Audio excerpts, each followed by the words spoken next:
Hello again, everyone, and welcome to One-on-One. I'm Martin False. Very pleased to have with me dear friend, and he has ascended in the ranks here in Terrebonne Parish, Judge Timmy Ellender Jr. A lot of people call him Judge Jr. His dad was a well-known judge here in the area. How you doing, Judge? Good to see you. Doing well, Martin. Thanks for having me. It's good to see you as always. I don't get to see you at work all the time, but it's good to see you here. Right. And I knew you'd be dressed to the hilt. You've always dressed for the occasion. You're known for that. You know that, huh? Well, that's what people tell me. But I believe it or not, when I took the bench a couple of years ago, I get criticized by some of the local judges or other judges for not wearing a suit and tie to every day because that robe, I call it a blouse. It gives me the ability to, wear a little bit dressed down. So I try to wear a black T-shirt and so you can be comfortable. Yeah, be very comfortable. And but when I get the opportunity to put a suit on, I like to do it right, respect my grandfather's wishes. All right, hold that thought. We're going to take a short break. We'll be right back. Judge Timmy Ellender Jr. Don't go away.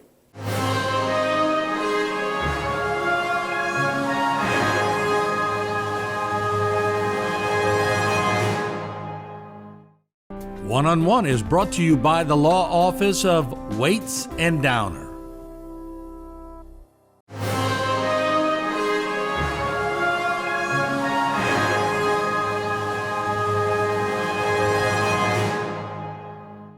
And welcome back. My guest today is Judge Timmy Ellender Jr. And I will just call him Judge now because you might remember his father was on One-on-One a few years back with his guitar and a little bit of everything else. Very colorful family, and just the history of the Ellender family. Let's go way back.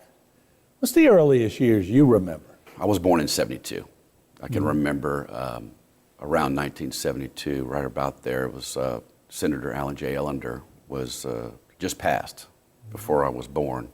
Right. And that was the time when Richard Nixon came to St. Francis Cathedral, and the funeral was there, and I certainly don't remember all that, but I've been studying the family and trying to do my best to stay up with what our family is. In Vice President Agnew came down. Correct. Senator Kennedy.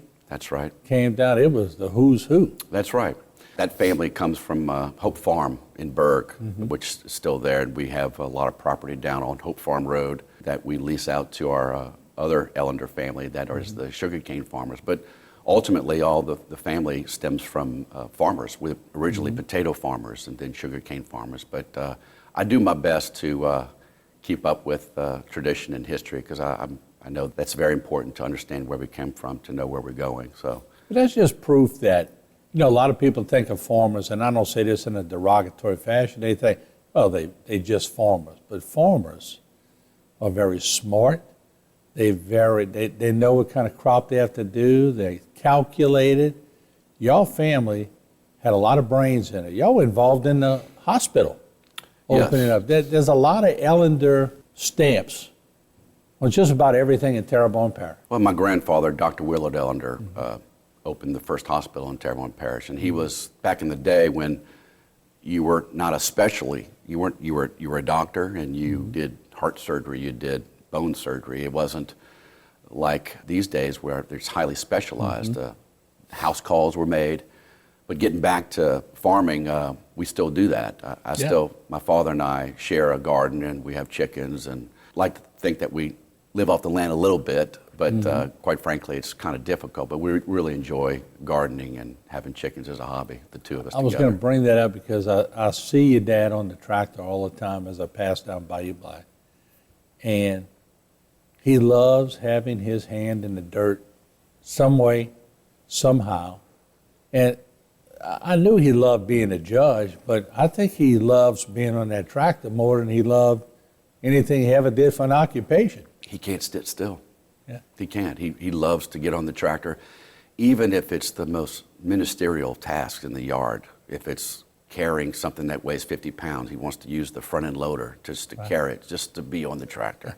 And so he still does it today. He wakes up in the morning and he'll, be excited about cutting the grass and all that sort of thing, but he can't sit still, and he wants to be outside all the time, for sure, yeah. And that's in the family.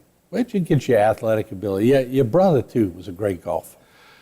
And, yeah, I guess the word versatile I could use at one point of this, because your family was very versatile. They could do a lot of different things. We not just your family, the whole Ellender family was very diversified. You had people in all walks of life. Where did that all come? Was that a learned thing, or was that an inherited thing? When we got to be around 10 years old, my dad wanted Patrick, my brother, and I, Dr. Patrick Ellender, is an orthopedic in Thibodeau, wanted us to learn how to shrimp. He bought a Lafitte skiff, a Jefferson fiberglass Lafitte skiff, and he wanted us to go shrimping with him. And we did, and we enjoyed it, but my grandfather, my mother's father, who was from Shreveport, Louisiana, lied about his age at the age of 17 and went into the Air Force, or was the Army Corps Air Corps, and he was a fighter pilot in World War II. And he retired the rank of full bird colonel. And he was the patriarch of my mother's family. And so he got us into golf. Okay, so we lived next door to the house that my grandfather built on Bayou Black. We lived very close to what used to be Houma Golf Club, which became Southern Oaks, which is the property that's now up for sale these days. We would wake up in the morning and drive our golf cart, violate all kinds of traffic laws, and drive our golf cart from the home across the intersection of Barrow Street and Bayou Black, and go to the golf course at Houma Golf Club and play golf. But he got us into golf, and he reminded us that it's a game that you can play for the rest of your life. Because my brother and I, we didn't go through puberty very quickly, and so we were not big enough to play football, baseball, and basketball. You know, we wanted to play those things, but we weren't big enough for that at the early age, going through puberty. And so we took golf, and we listened to my grandfather, and he was very, drove that home that you're going to be playing this for the rest of your life. So we got into that, took to it, and just ate it up, and just didn't stop. And we love the game, and to this day, my brother plays a lot more than I do. But that's how we got into golf, for sure.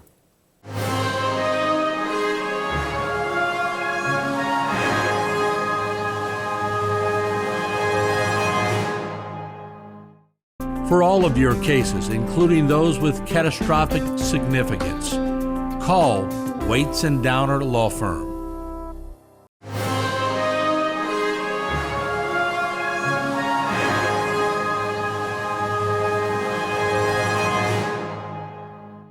You were always younger than me. You will always be younger than me. But I remember you.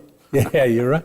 You always had an energy about you. And I'm not going to go as far as to say you might have been a hyperactive kid, but you always were loaded with energy. And you still have energy. Where'd you get that from? You probably heard the expression, self can't see self. I mean, you're perceiving what a lot of people perceive in me, and people know you, but people see you in a way that maybe you can't see yourself. And so I hear when you say that, all I can tell you is I wake up every morning excited about life and realizing mortality, wanting to borrow a phrase from English literature, suck the marrow out of life. Every day, you got to go seize it, and you got to go get it, and there's things to do, and there's accomplishments to be made, and there's people to impact. And that's just the way that we grew up, I guess. It's coming from admiring my grandfather, who was a colonel, who was very strict about shining our shoes and looking the part, and making sure that you make sure when you meet people that you leave the impression that they're worthy of your attention. I think that's an active practice every day. It's a habit that works. It's what I think everyone should learn, is to how to interact with people in a positive way, and try to, when you meet people, and you want to benefit their experience as well. And that comes back to you. That's good for the soul too. So if that's what you're thinking, then I definitely feel that way. And that's just a natural way that I don't actively practice, right? It's natural. But I appreciate the compliment. But that's kind of how I live my life. But you mentioned the colonel in your family again. That sort of tells me During these interviews, I learn a lot about people because they will go down lanes where most people don't know. And I used to always tease you, best dressed guy in Houma, every time I'd see you. And there were 2 or 3 people in Houma that always dressed to the hilt.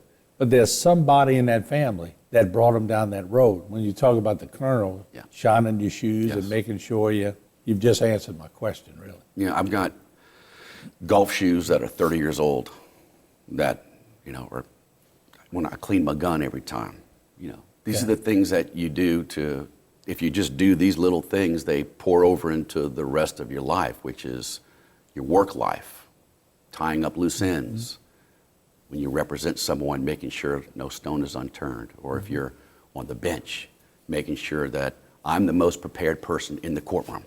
I'm going to be the most prepared person in the courtroom because that's what this parish deserves, but it's my ethos. It's the only way I can operate. I can't handle not being prepared. It would give me unbridled anxiety that I just don't want to deal with. I mean, I'm sure you remember being a kid, being prepared for a test or thinking you're being prepared for a test, but not doing well, and that sick feeling. I don't want it. I just don't want it. I can't deal with it, and I'm not going to deal with it. So I think my grandfather put that in us somehow or another. I don't know how he did it. It was ingenious. It wasn't a conscious effort. Is that an effort for you to succeed, or is it also a little subconscious saying, I don't want to fail? Yeah, self-preservation too. Self-preservation. I do not want to give the impression that I didn't give all my effort. It's just I can't live with myself under those circumstances, and I refuse. And so, you just borrow a template from fight or flight. I want to succeed, but again, more importantly, I guess, more than I want to succeed, I just don't want to fail too, right? So there's a fine line between the difference, and I don't know if the motivation's different necessarily, but they do fuel each other, and they go part and part together. I've asked many athletes, is it just you are so caught up on succeeding, or do you just don't want to fail? And most people tell me, I don't want to fail. Right. It's more embarrassing, I guess, to fail, and it drives people, Succeeding is a tiny moment. Just a tiny moment, because what's next, right? What's next? Succeeding gives you that good feeling, but failing is a longer lasting negative emotion that doesn't do anyone any good. That's a great point. Never heard it said like that. And I don't want that. Yeah.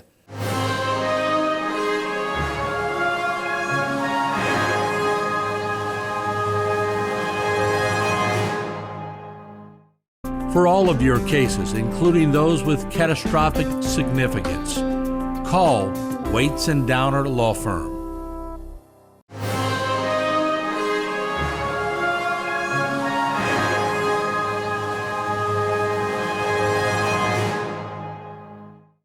You were surrounded by very prominent people in the Ellender family. You mentioned Senator Ellender, who was 3 steps away from being president, really, when you think about it.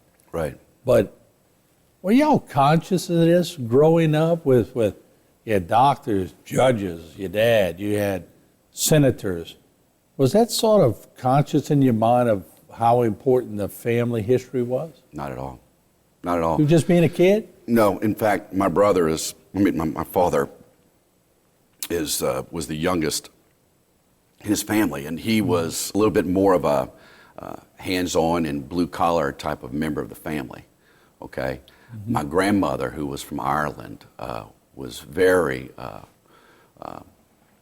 would portray herself as highfalutin, okay? and that bothered my grandfather, Dr. Willard, who grew up in Berg. And the humble nature that my dad carries is what we've always carried, and we've never thought that we were born on third base.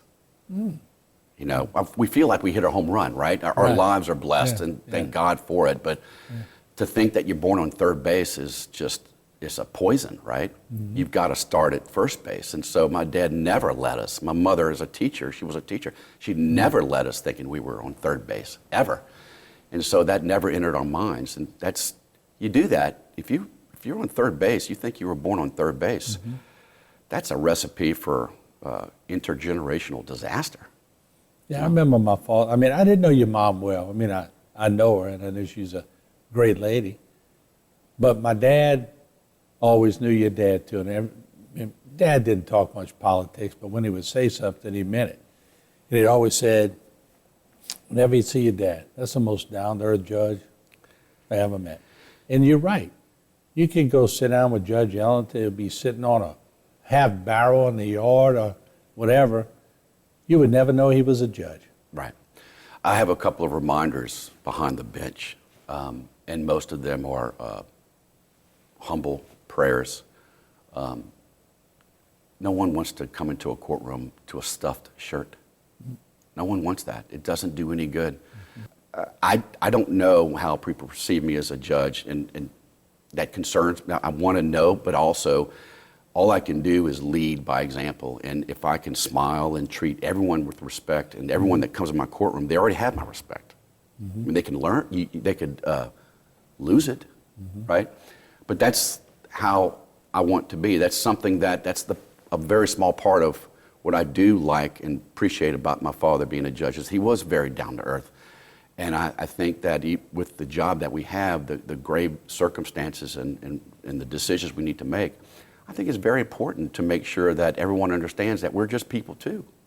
And to think otherwise is very dangerous. It just, you don't want people coming into court with their blood pressure elevating and their heart rate racing. It doesn't make for a good fact-finding mission, right? Yeah, you have the ability to, you know they're nervous when they walk in, Yes. so you have the ability to just calm them down to where they could at least be themselves. I was nervous as a lawyer going into court, right? Yeah. And that didn't stop. You understand? Yeah. Even at 20 years of practice in law, you still get nervous as a lawyer going into court, and you should be. Right. It's all it is. It's not Game anxiety. day. Yes, it is game day. And if Tom Brady throws up before a football game, we can all take a lesson from that. Yeah. But I think it's important to understand that it's not anxiety, it's future problem solving. Okay? You're nervous, and that energy is there for a reason. Your adrenal glands are getting you ready for the ability to make good decisions and to impact people's lives in a positive way.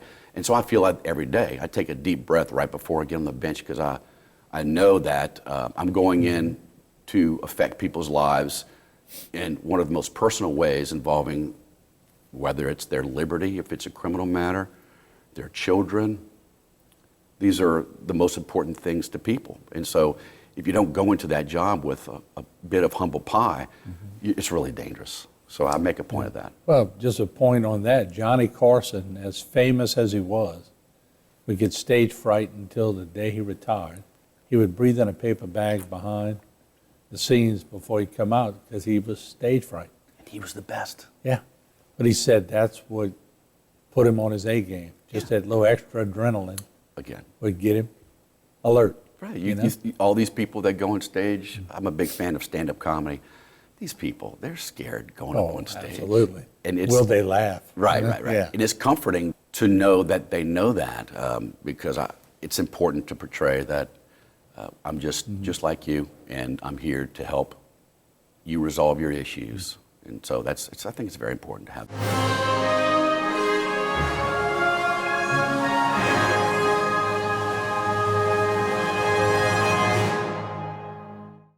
For all of your cases, including those with catastrophic significance, call Waits and Downer Law Firm.